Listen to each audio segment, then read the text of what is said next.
Hello to all of you loved ones. This is Marlene of Love Marlene 411, and we're about to have a very important conversation about toxic relationships. Stay tuned.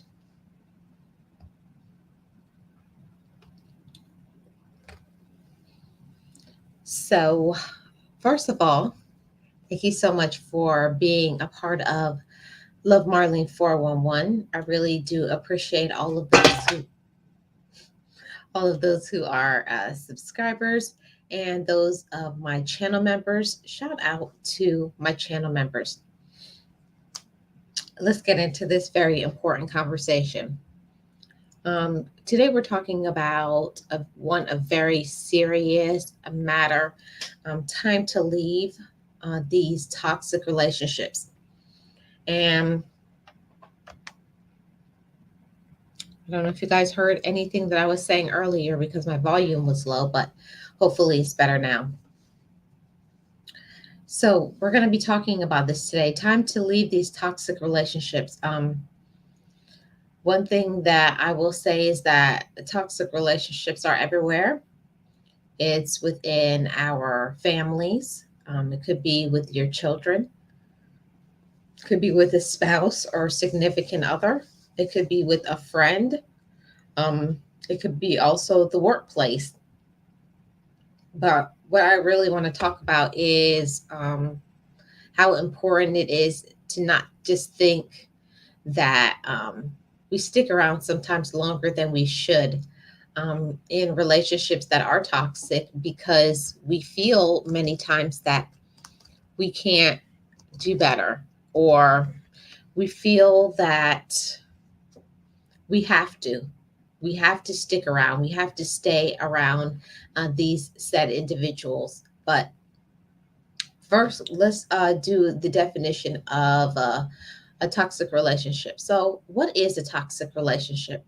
So, a toxic relationship is one that is unhealthy and dynamic, and it causes you distress or harm because you're unsupported, manipulated, or disrespected. And we all have those moments and those seasons of selfishness, but a truly toxic person will take and give you nothing in return. And that's the reason why I wanted to have this conversation because I, at one time, was in a toxic relationship. And hmm,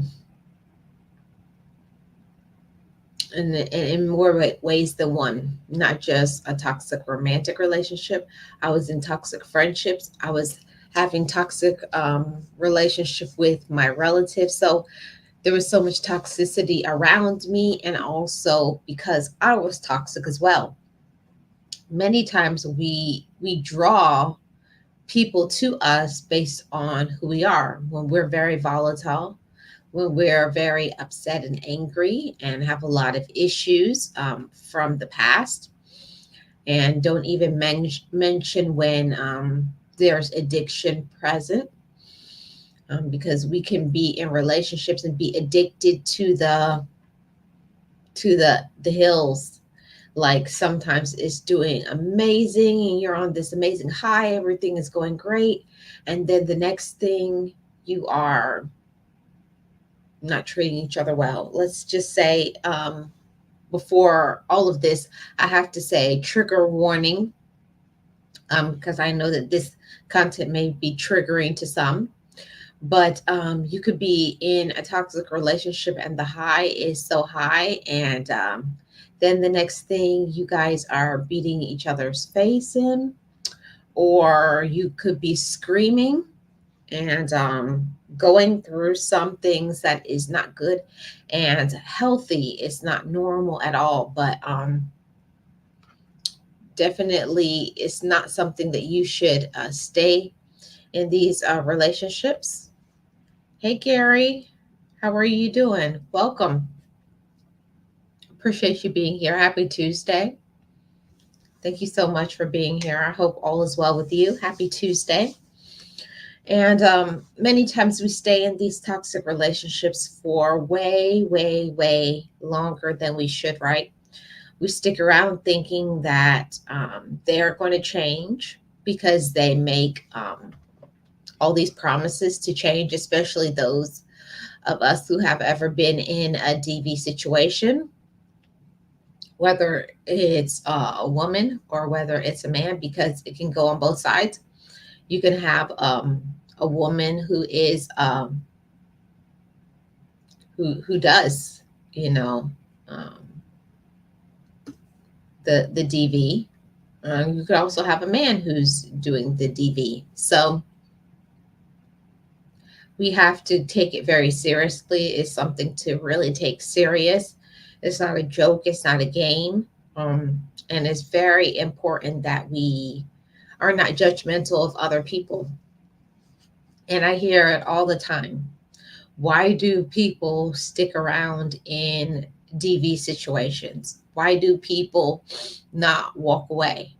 And when I'll just say it this way, when you're in a DV relationship, you are trying to get back to when things are good. It's just the same thing when you're in this, you have an addiction or something. You're so used to the toxicity that you're trying to get that high that you once had probably in the beginning, that you will never get back when times were good. And you remember when times were good, and you're always trying to get back to that period of time, and that person will never change, and it will never be what it used to be, because maybe in the beginning it started off with and there was no addiction. Maybe it wasn't any DV situation. Maybe it wasn't any screaming and arguing and yelling and controlling. But one day, just like that, it happens. And you find yourself in this relationship. And many a times it starts off with the controlling, right? They are controlling you, or you are controlling them. And you're most of the time isolated from anybody. You may not have the money. Also, is something that's very embarrassing. Um, it's very embarrassing to admit that you have been an abuser or you have been an abusee. You know, on both sides, it's very embarrassing. And you don't want other people to know. You don't want your friends to know. You don't want your family to know. You don't want coworkers or anybody, especially if it's something to where, you know, you've been scarred or bruised, or if it's going to cause that person to probably become incarcerated.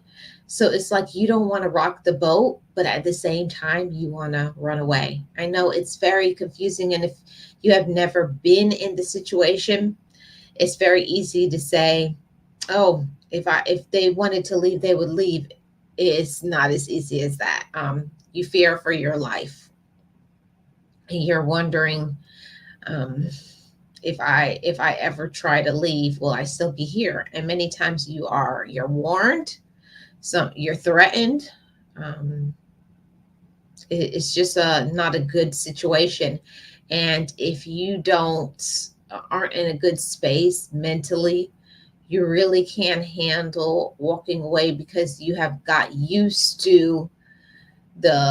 you've got used to the abuse, you've got used to the mistreatment. And yes, we're mainly talking about romantic, but many times you can be in a toxic relationship with siblings that have a problem, an addiction, an anger problem, some sort of vice, whether it be drugs, whether it be, you know, abusive.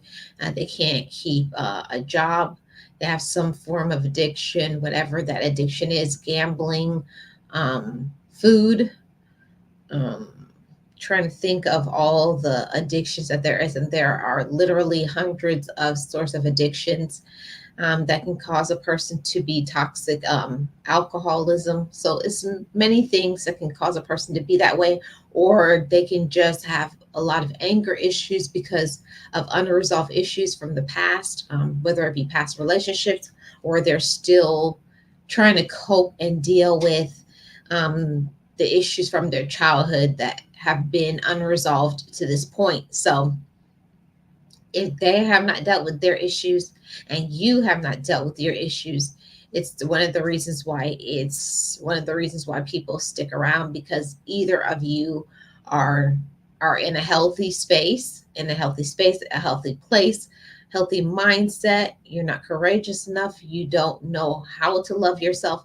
You haven't probably ever loved yourself, or you loved yourself so long ago that you can't even remember. So that's one thing that is so real. So how can you identify if you're in one? Um, you can identify if you're in one if you feel afraid for your life. You can know by some key signs, right? You're in a toxic relationship if you feel drained instead of feeling uplifted. You are frequently disrespected or you're verbally abused. There's a persistent imbalance of power where your needs and your feelings are sidelined. So it's like you are controlled. You're never asked what it is that you want. It's all about the toxic person, it's all about the abuser getting everything that they want. And it's very important for us to know and identify a toxic relationship, because it's a process. And both people have to be in a space to acknowledge their roles in the toxicity. And I think that's the beginning of the healing process. That's the beginning of knowing that it's time for you to get out. Is you must acknowledge your role in the toxicity. And then you have to be willing to commit to making some substantial changes, getting some professional help that is going to help you guide you through the process, and start the beginning of what it should have been in the beginning with a healthy relationship, is setting boundaries, improving communication skills, and rebuilding trust. That's vital. But not all toxic relationships should be or can be fixed, because if there's abuse involved, or if one person is unwilling to change, in those cases, this is the time where you prioritize your safety and your well-being, because it's time to leave the relationship, because that's the healthiest option for you. And many times we don't realize how unhealthy the relationship is until you find yourself in one. Um, so this is a loaded question, but um, a very vital conversation. What does it take to leave and to not go back? What does it take? What does it take to have enough courage to leave a toxic relationship? And we're talking about all toxic relationships. I mean, with friends, with family, with your spouse or significant other, with your relative. What does it take? The first step is courage. It takes courage, first of all, to admit that you are in a toxic relationship and that someone is taking you for granted, that you are with somebody who cares more about themselves and what they want, or they care more about the power and the control of controlling you than they care about how you feel about your needs and your wants and your desires. It definitely takes the courage. And, part of the not going back is setting yourself up mentally to be healthy again. Because when we go through being in toxic relationships, of all of those relationships I was talking about, it takes you being in a healthy space to say, that was not good. That was not good what they did to me. That was not good the way they treated me. And you have to want more than that. And you have to identify that was toxic. That was not good for me. That was very dangerous. It was dangerous to my health. It was dangerous to my mental. It was dangerous to every part of me. So it takes you knowing that, and first of all, not wanting to go back. You have to say, this was not good for me. This was hazardous and toxic. And also, especially when it comes to your relative, I don't know why we stick around with relatives that use us and abuse us for money, for our time, and they want us to do everything to help them, but they never want to do anything to help you, to support you. That shows that they care about you and your needs. They never ask you any questions about how you're doing, what you want, what you need. If you find that you're in a relationship and everything is about you doing, and they never ask you questions like, how are you doing? How can I support you? Are we happy in our relationship or friendship? Or, what can I do to assist you and support you? If there's never any you and there's only eyes, then that is a key sign that it's time for you to leave and to not go back. And to not go back means you have to put in some work to become healthy, come to that acceptance part that I stuck around. I stuck around in a toxic relationship. I stayed where I should not have stayed. And I know that I deserve better. And it took a lot for me to believe that I deserve better. It's easier to stick around in toxicity than to work on yourself, than to admit that I allowed this person to take advantage of me. I chose them. I lied to myself. I would rather stick around than to work on myself, or to work on, or them to work on themselves and admit it, or just get used to it, or you just don't want to be by yourself. A lot of people would rather stay in a toxic relationship than to work on building a healthy one. So that's what it took for me to um, have enough courage to admit, number one, that I was in a toxic romantic relationship, but also to admit that some of the people that were in my own relatives were toxic and they needed help, and I can't help them. And that was kind of my goal in the beginning when I started to become healthier in my mindset and my perspective. Believing that because I'm getting healthier, that they want to get healthier. And not everybody wants to change. They just want to use you, unfortunately. And that's very hurtful. And it's nothing that we can do about it.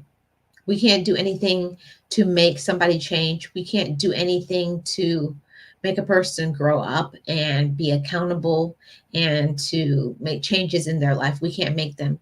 And the same thing with friendships. We can't make a friend support us. We can make a friend be loyal and compassionate and understanding and supportive of us.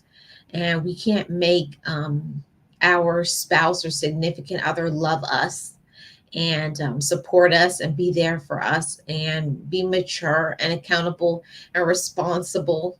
Um, we can't do that. We can't make anybody in any relationship do the right thing. It takes us putting in the work to say, I believe in myself, I love myself, and I deserve to be loved. I deserve to be respected. And I am going to put in the work to be healthy. And everybody in my life, this is the difference when you know that you will leave and never go back. You know the difference. You know what is toxic now, and you know what is healthy. And you never want to go back to being yelled at and screamed at and manipulated and used and taken for granted, and never be shown kindness and celebrated and supported for your dreams. If you can't get supported in any relationship, that's the time for you to leave and to never go back. Thank you so much for tuning into this discussion and podcast. And to anybody who is in a verbally abusive relationship, anybody who is being used financially, someone's playing games with your head and your heart, whether it's a relative or it's your children, a spouse, significant other, anybody who is using you, taking you for granted, please have enough courage to walk away and to get help. And if you need help, there's agencies out there to support and help. And please see somebody, talk to somebody. I don't want it to get to, even if this message saves one person from having enough courage to walk away, then I feel that I would have done my job. And me sharing a part of my story will assist another person. I want anybody who has, you're not alone and you don't have to take it. And there are agencies and people who will support you to get better, to be better, and to think better. Thank you for tuning into today's podcast. I really do appreciate your support. Hi, JMS Life 2.0. How are you doing? Welcome. I really appreciate you being here. If you could please hit the like, I really appreciate it. Thank you so much. Thank you for tuning in, everybody. And those who are listening in the replay, leave me a comment in the comment section below to all you loved ones. And I will see you all on Thursday for the sip and chat from Love Marlene 411. I really appreciate you. And the sip and chat with my co-host, Miss Nexty, will be a very interesting one. I'm going to be talking about a very sensitive topic that's near and dear to my heart. So tune in for that. I will see you all on Thursday at I'm not sure the time, but I will share it on the community tab. Thank you for tuning in, and I'll see you guys on the next one.